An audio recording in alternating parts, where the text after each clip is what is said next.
couch, dogs, me, guitar lessons.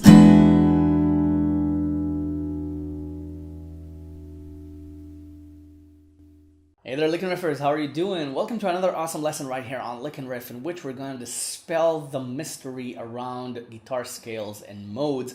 And I'm going to show you the most intuitive, easiest way of learning, understanding, hearing, and playing guitar modes without much effort. And the way we're going to do it is to go completely the wrong way about it.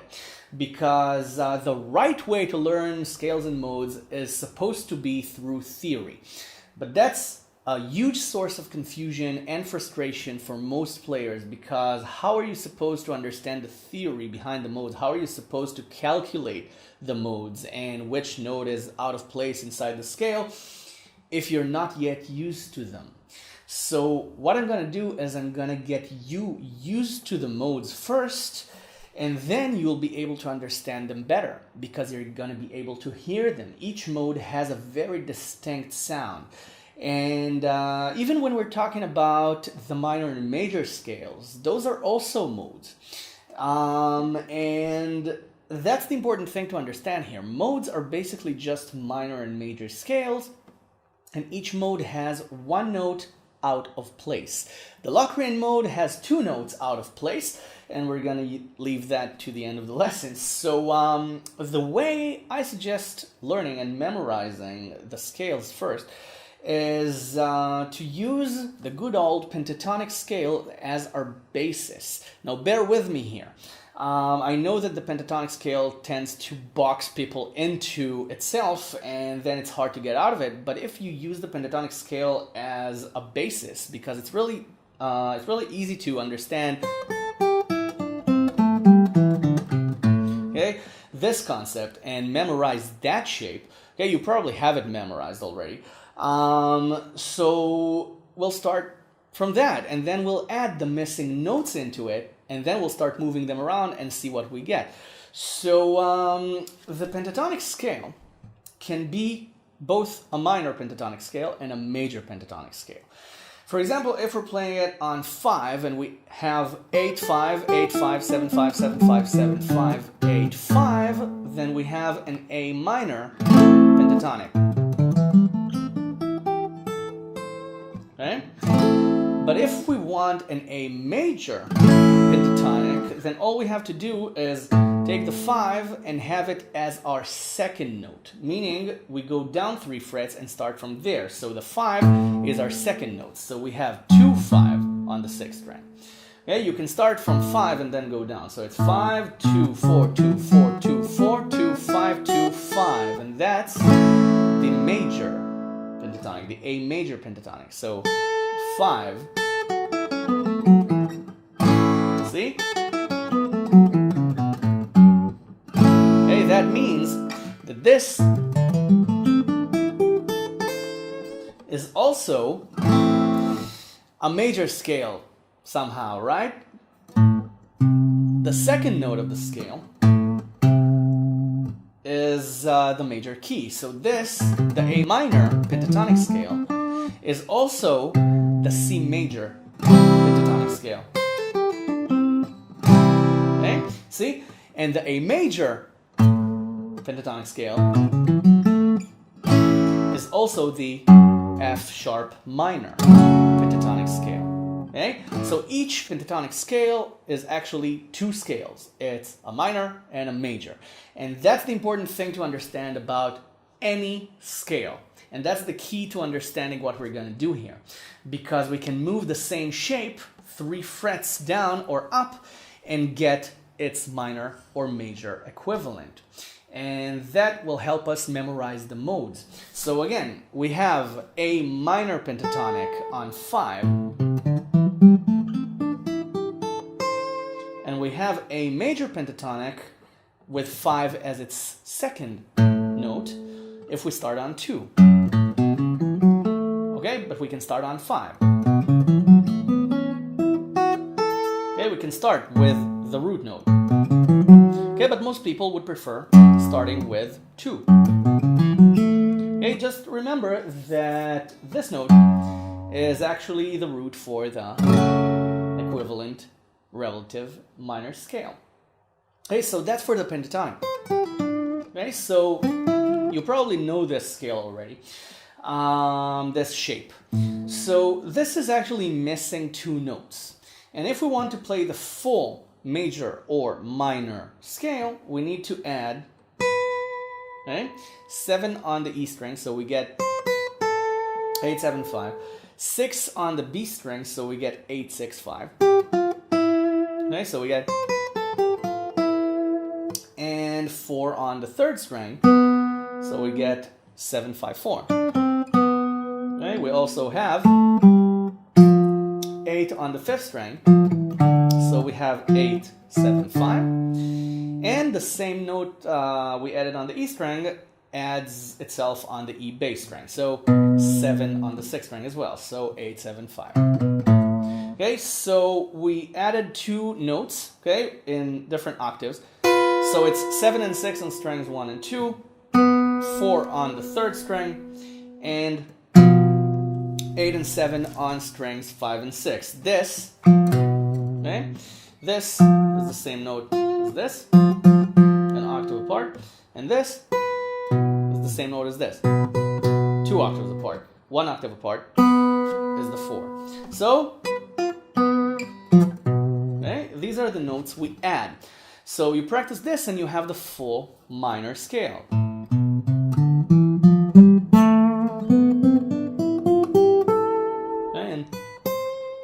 Okay, so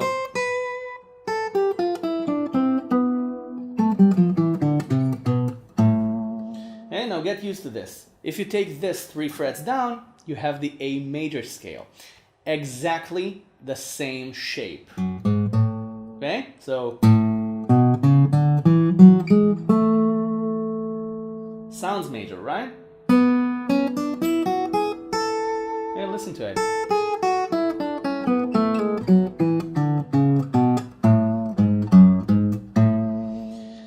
A minor.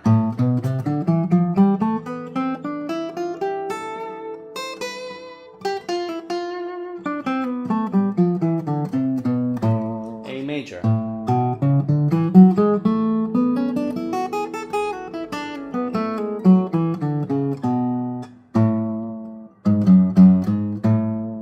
Okay?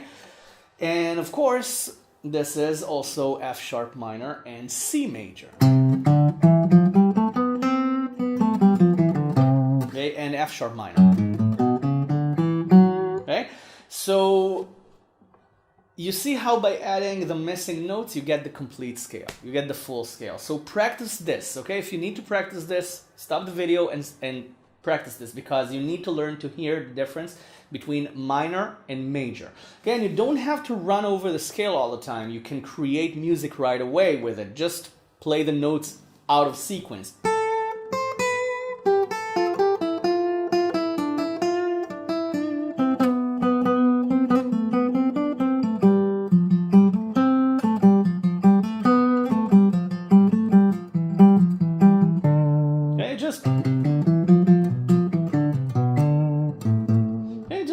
With the scale to get the minor scale sound. Then do the same thing with the major scale.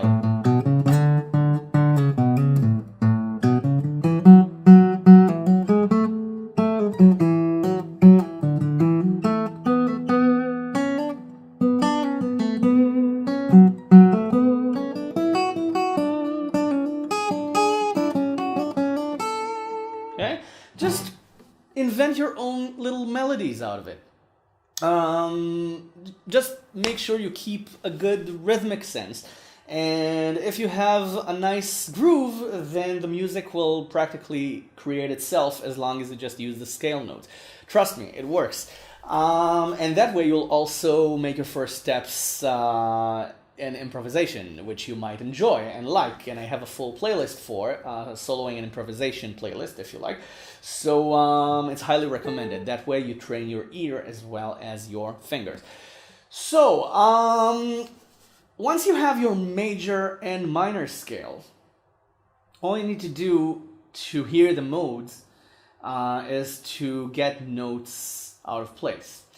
And the great thing about the guitar is that if you move the shape, you get an equivalent scale. So for example, if we have the Dorian mode, its equivalent, 3 frets down, would be the Lydian mode. You don't even have to relearn a shape. You just use the same shape. Instead of on a minor scale, you use it on a major scale. So let's do that. To get the Dorian, okay, it's a minor scale. So you need the A minor, okay, key, okay, the A minor scale notes. Just move the 6 to 7, okay, on the second string. And then you get the Dorian scale. Okay, let's hear that. Okay, I know we need to move the lower notes as well, but let's wait with that. Okay, let's learn to hear the slight difference.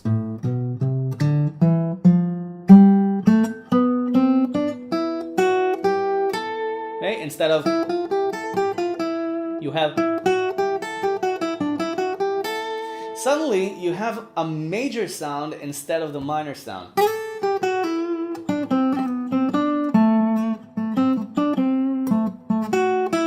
Okay, you have this, okay, in blues.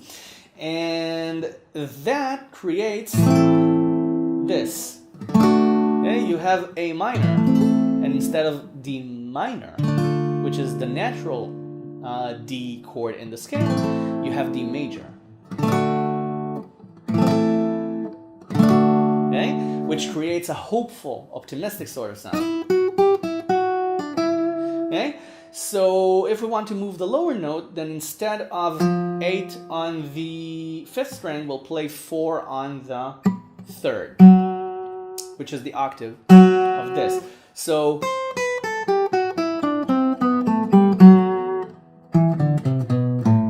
okay, and you get the Dorian scale. So again, play around with that.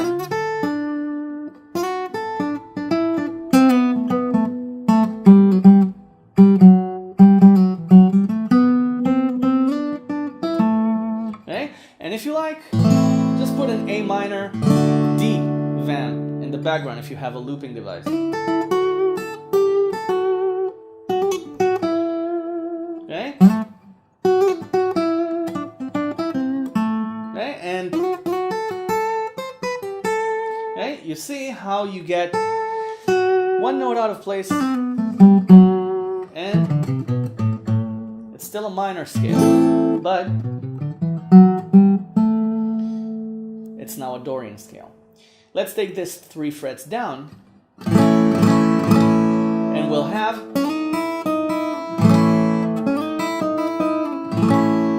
a Lydian. Okay, because this is the note we're moving. Instead of 3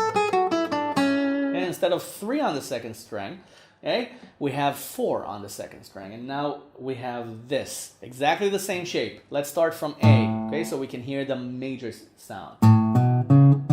Okay, instead of this, we have okay, 1 on the 3rd string now.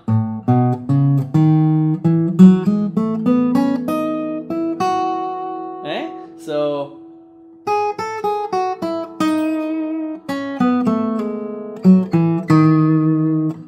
okay.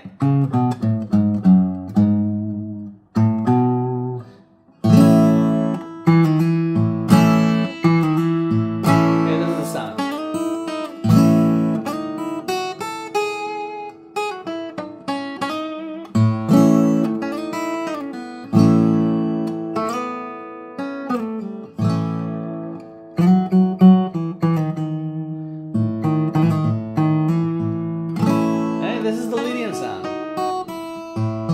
Get used to it. Okay, play A and just play the Lydian scale and you'll see the difference between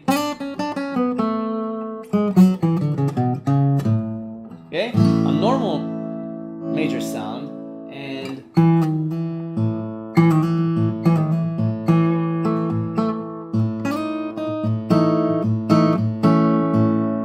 a Lydian sound. Now, After you're done with the Dorian and the Lydian, you'll want to try the Phrygian and the Mixolydian. Let's go back to the original shape. Okay, this one. Okay? You'll want to take the 7 on the E string down to 6, and then you'll have this. Okay? Now this might immediately sound familiar, it might sound Spanish to you, and that's right, because in Spanish music you have the Phrygian scale. Okay? So that's probably the easiest one to recognize right away. And because we moved the 7, we need to move the 4 as well, so instead of 4 on the 3rd string, we'll play 8 on the 4th. So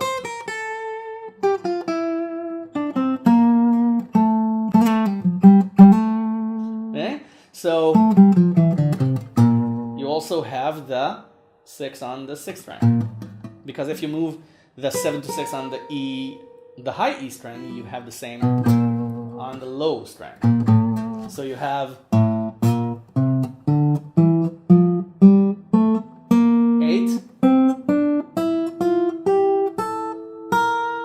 Okay?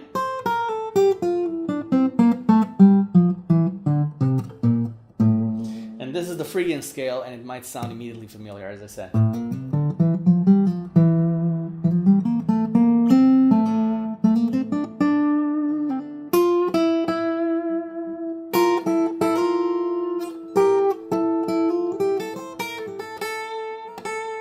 Okay? Same thing, 3 frets down, is the Mixolydian scale. The Mixolydian gives you A7.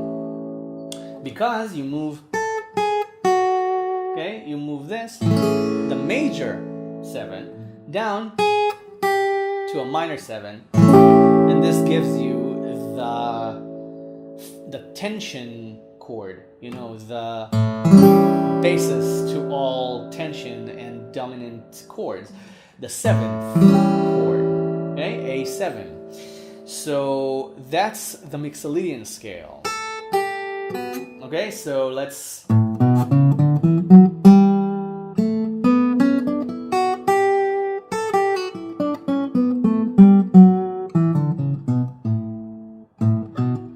okay, now you might be hearing the minor still, so start from A, don't start from F sharp. Okay? Okay, it has a different ending. Instead of a pleasant ending, you have a strong ending, because that's the 7th.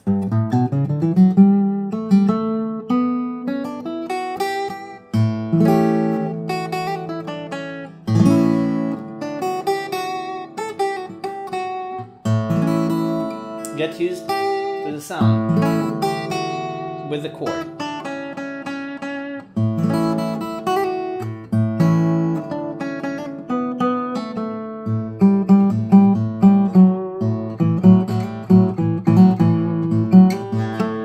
Instead of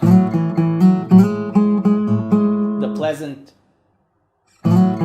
major 7, you have a challenging sound. Okay, the strong dominant 7 sound. Okay, so that's the way to hear that. And believe it or not, we covered most of the modes. Now, you know the blues pentatonic scale, I hope. If not, this is it. Okay, using the flat 5. It's the pentatonic scale, adding the 8 on the 3rd string. Okay, it's 8, 5, 7. And also 6 on the 5th, so it's 7, 6, 5. Okay, and that's, okay, this is the flat 5.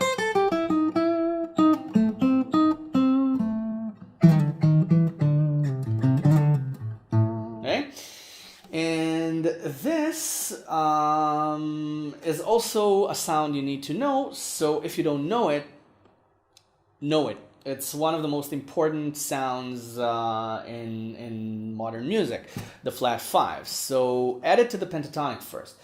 And then we'll add it to the Locrian scale. The Locrian scale is the Phrygian scale with a flat 5.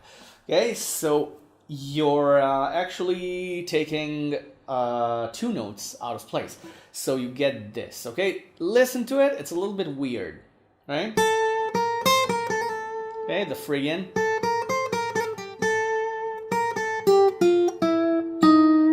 Okay, instead of this, you get this. Okay, you don't play both of them. I did it on purpose. Okay, so the note is this. Okay? And then you get this.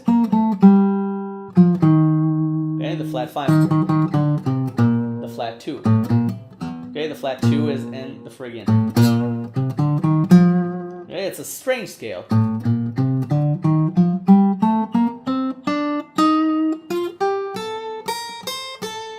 Okay, and this kind of corresponds with the minor 7 flat 5 chord. Okay, the half diminished chord.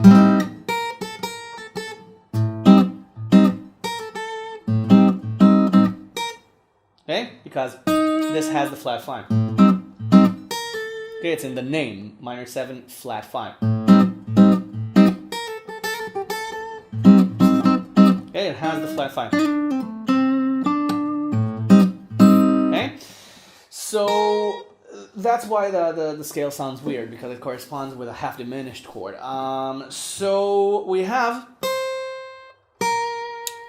the 6 on the E string, just like in the Phrygian scale, also on the E bass string, and also the 8 on the 4th string.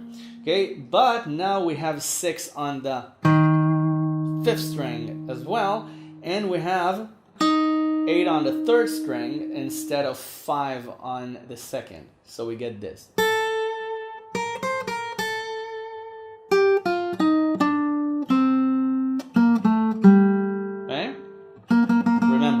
On the 4th string instead of the natural 4 on the 3rd string. So, okay.